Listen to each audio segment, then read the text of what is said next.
नमस्ते, मां वंदना लालवानी ता सभिनी खे सिंधी लाफ्टर चैलेंज खिलण मना आहे में पार्टिसिपेट करण लाइ इनवाइट थी कयां। मुंहिंजा सिंधी फ्रेंड्स जिन जी उमिरि 18 to 40 इयर्स आहे, इंडिया ऐं अब्रॉड खां आहिनि ऐं जेकॾहिं तव्हां में अहिड़ी कला आहे जेका माण्हुनि खे खिलाए सघे त पंहिंजो 2 मिंटनि जो कॉमेडी वीडियो ठाहे YouTube ते अपलोड कयो ऐं लिंक 10 अक्टूबर खां अॻुवाट हेठि ॾिनल ID ते सेंड कयो। कॉम्पिटिशन मुंबई में 5 दिसंबर 2019 ते थींदी। अचो ऐं खिलण मनाए जो हिस्सो थियो ऐं हज़ारनि रुपयनि जो इनाम खटी सघो। All the best and see you on the 5th of December 2019 in Mumbai.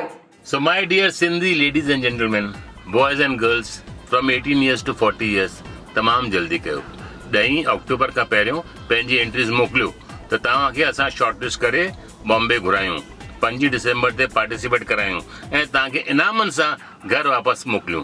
Hindustan में जिते बि आयो, वर्ल्ड में जिते बि आयो, Sindhis please come to Bombay on 5th December, but send your entries before 10th October. Thank you. See you.